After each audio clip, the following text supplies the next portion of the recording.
C'est pourquoi vous êtes toujours dans l'erreur du diable qui vous fait croire que c'est le sang de Jésus qui vous sauve. Et retenez ceci, le sacrifice humain est une abomination devant Dieu.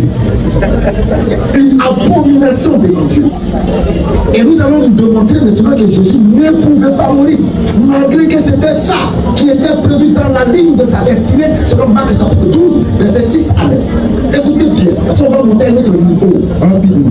Marc 12, verset 6. Rapidement. Il avait encore un fils à bien-aimé. Oui. Il envoya vers eux le dernier en disant, ils auront du respect pour mon fils. Rapidement. Mais ces vignerons disent entre eux, voici l'héritier. Trappez-le, tuez-le. Et l'héritage sera à nous. Alors ils vont attraper Jésus, ils vont le tuer. Maintenant on dit quand le maître viendra, qu'est-ce qu'il va faire de ces meurtriers? Il fera payer la vigneron. Il va les détruire parce que l'acte qu'ils ont posé ne lui plaît pas. Et ne sait pas sa majesté.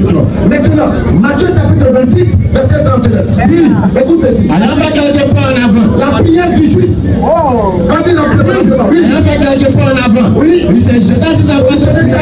Il s'est jeté sur sa face et prié son Seigneur. C'est impossible que cette coupe s'éloigne de moi. La coupe ici, c'est l'assassinat proclamé de Jésus par les mécréants auxquels vous croyez. Toutefois, non pas ce que je veux, mais ce que tu veux. Au même moment que Jésus dit ce que tu veux, la Bible déclare. J'en offre le verset 31. Que Jésus-Christ, car Dieu n'exauce pas les pécheurs. Mais si quelqu'un le doit faire sa volonté, c'est celui-là qui l'exauce. Alors, Jésus dit, non pas ce que je veux, mais ce que tu veux. Alors que nous savons que toujours Jésus fait la volonté de Dieu, et la volonté de Dieu, et la volonté de Jésus est la volonté de Dieu. Jacques 5, verset 16. On nous dit quoi? La prière fervente du juste. La prière fervente du juste a une très grande efficacité. Alors la question de l'intelligence, c'est de savoir. Quand Jésus demande à Dieu de ne pas mourir, est-ce que Dieu va l'exaucer? Est-ce que Dieu va exaucer Jésus? La Bible maintenant va répondre. Car si Dieu n'exauce pas Jésus, car Dieu n'exauce pas les pécheurs. Dieu n'exauce pas les pécheurs. Mais si quelqu'un l'honneur fait sa volonté, c'est celui-là qui l'exauce. Si vous nous dites que quand Jésus demande à Dieu de ne pas mourir et que Dieu ne l'est pas exaucé, vous venez de dire à l'assemblée que Jésus est un pécheur. Effectivement.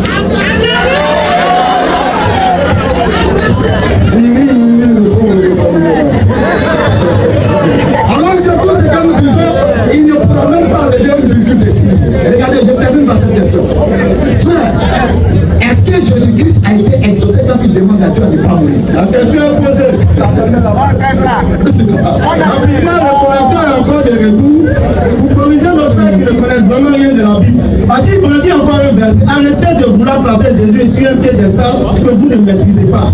Rapidement, maintenant, Jean 8, verset 6, Matthieu 5, verset 27 et 8. Parce qu'il essaie de prendre l'histoire de la prostituée et puis faire de Jésus une personne exceptionnelle. Mais vous ne connaissez pas Jésus, hein?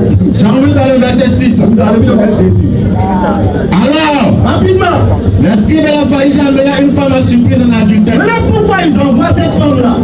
Ils disaient cela pour l'éprouver. Ils voulaient éprouver Jésus-Christ afin de pouvoir l'accuser.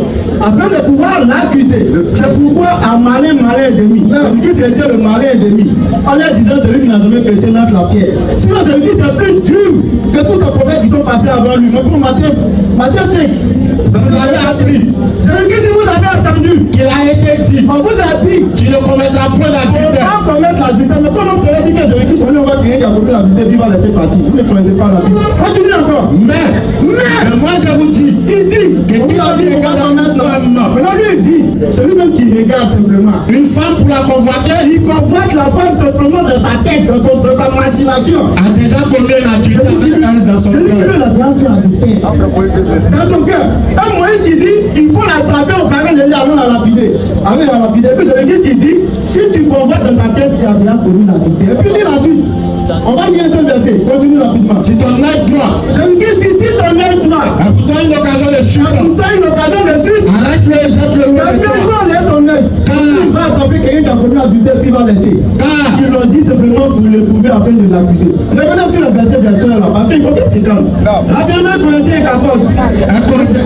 Il faut qu'elle se calme. Parce qu'elle n'obéit pas à la Bible. Et c'est ça le foi des chrétiens. Vous lisez la Bible, vous n'obéissez pas à la Bible.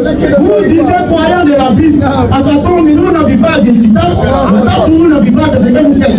Vous prenez parti, vous laissez une autre. Lisez rapidement. 1 Corinthiens 14, le verset 24. Que les femmes se taisent dans les assemblées.